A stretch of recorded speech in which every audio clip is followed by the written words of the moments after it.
The church hall hummed with quiet chatter and the rhythmic clatter of serving trays. Volunteers moved efficiently behind the counters, ladling warm soup into bowls and slicing fresh bread. The air smelled of roasted vegetables, baked goods, and something deeper: kindness. Donald Trump, dressed in a dark coat with his sleeves rolled up, stood among them, carefully placing slices of bread onto trays. His usual sharp suit and commanding presence were softened tonight. He wasn't here to lead, he was here to serve.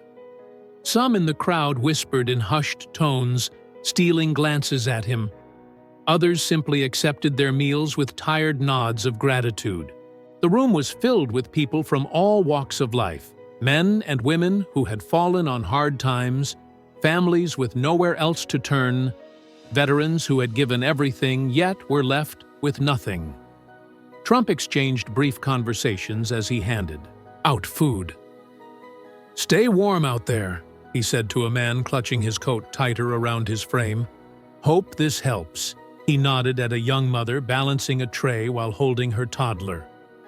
At one of the tables sat a small girl no older than 10. She wore a faded pink dress, her hair neatly tied back, though a few strands had escaped, curling at her cheeks. In her hands, she held a Bible, its leather cover worn and soft. She wasn't eating, she was watching. Her large eyes followed Trump's every movement, filled with something different, not curiosity, but quiet determination. She clutched her Bible tighter, as if gathering courage. And in the next few minutes, she would ask the question that would change everything. The line at the serving counter moved steadily.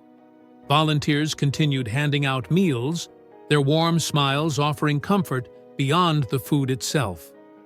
Trump kept his focus on the people in front of him, nodding occasionally as he worked alongside the other volunteers. Then, a small voice cut through the hum of conversation. "Mr. Trump?" Trump paused, turning toward the sound. The little girl had left her seat. Now, she stood just a few feet away, gripping her Bible tightly against her chest. Her fingers curled around its frayed edges, as if it held something she needed to hold onto. She was trembling, not from the cold, but from nerves. Trump crouched slightly, lowering himself to her eye level. "Yes, sweetheart?" His voice was unusually soft, free of the commanding presence people were used to. The girl swallowed, her lips pressing together before she finally spoke. "How do we know God is really with us?" The words rippled through the hall like a sudden gust of wind. Conversations quieted. The clatter of trays and spoons faded into silence. Volunteers froze mid-motion. People who had been focused only on their meals now turned their heads, their eyes settling on the small girl and the towering man before her. Trump blinked. For the first time in a long time, he didn't have an immediate answer. It wasn't a question about politics or business. It wasn't a question he could deflect with humor or logic. It was deeper than that. His gaze flickered to the Bible in her hands. The gold lettering on the cover had faded, its spine cracked from years of use. She wasn't just asking for herself. She was asking for everyone who had ever felt lost, abandoned, or uncertain. And for the first time that night, the weight of this moment became clear. This wasn't just a meal service anymore. It was something much bigger. The silence stretched longer than anyone expected. The little girl's question had settled over the room like a heavy mist, lingering in the spaces between them. Trump, still kneeling slightly, let out a slow breath. His hands rested on his knees, his gaze fixed on the girl's expectant face. "That's a big question," he said finally, "and not an easy one." The girl didn't look away. She wasn't searching for a rehearsed answer. She wanted something real. Trump nodded, glancing around the room before looking back at her. "When I was your age," he began, "I had the same question. I'd sit in church, staring at the stained glass windows, wondering if God was really listening to me." A few people in the crowd nodded, as if remembering their own childhood doubts. "My father once told me," Trump continued, "that God isn't always seen, he's felt. At the time, I didn't quite understand. But later, I realized something. God isn't always loud. He doesn't always show up in grand, obvious ways. Sometimes, he's in the kindness of a stranger. In the way someone helps you when you least expect it. In the moments when you feel lost, but somehow find the strength to keep going." The girl's fingers curled around her Bible a little tighter, absorbing his words. Trump scanned the faces in the room. "God is here," he said finally, his voice softer now. "In this room. In the people who care. In a child brave enough to ask a question that even adults struggle with." The girl tilted her head slightly, her brow furrowed. She was still thinking, still processing. Then, after a pause, she spoke again. "If he's here, why do bad things still happen?" A murmur rippled through the crowd. A question that had haunted humanity for centuries had now been voiced by a child seeking an answer from a man she had just met. Trump's expression didn't change, but his eyes softened.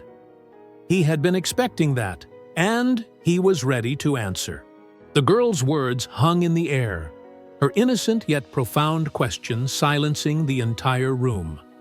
A few people exchanged glances, while others stared at their plates, lost in thought.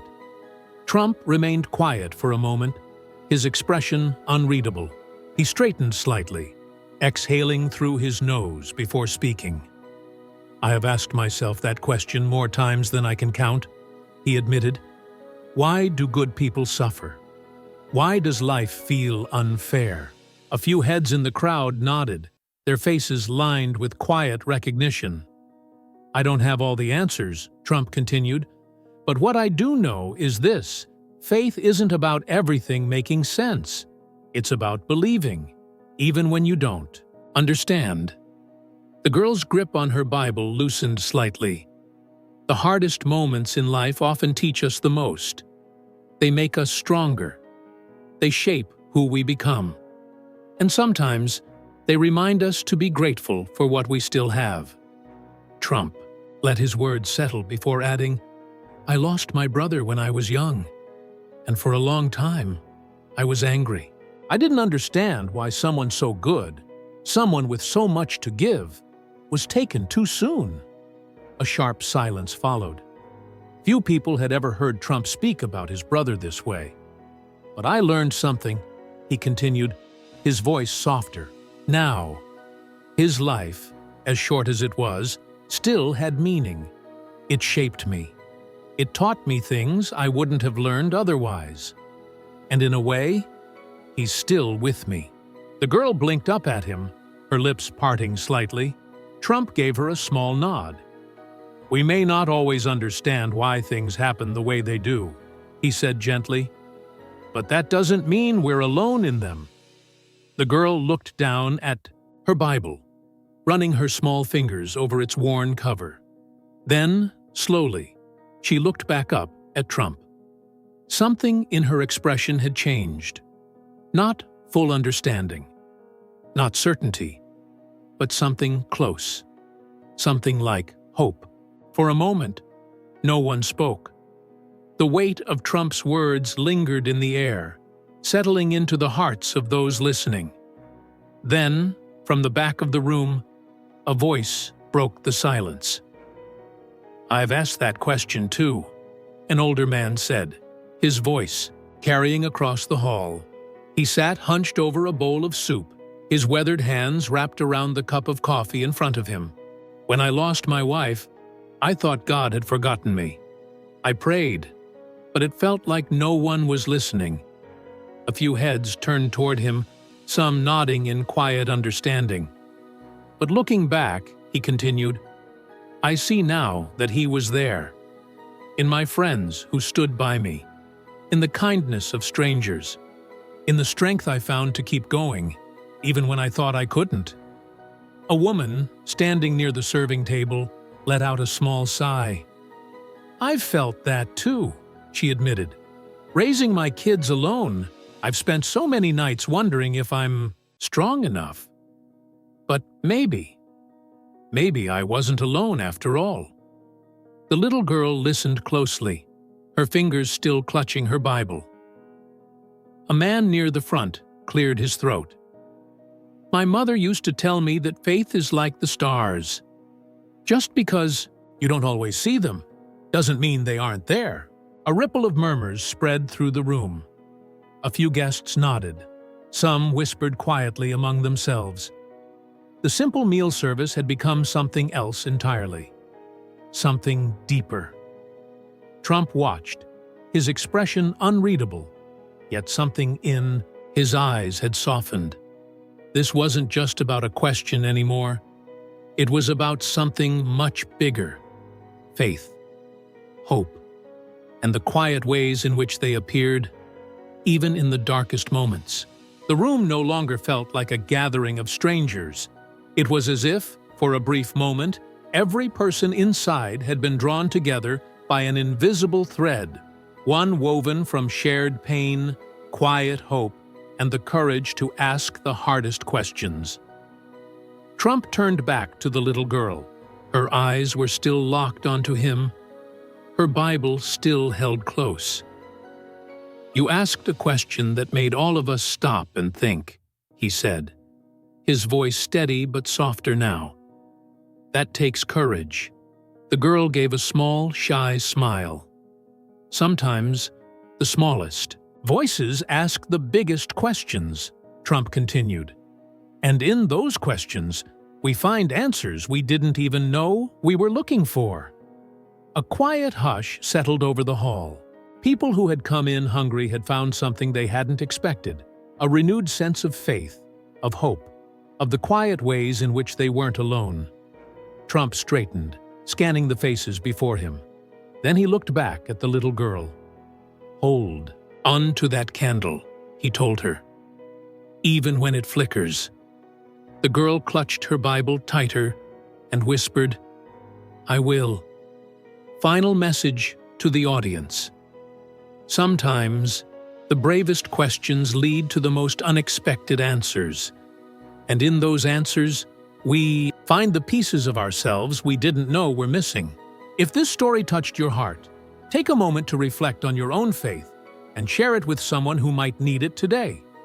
And don't forget to subscribe to our channel for more stories that inspire, challenge, and bring us closer together.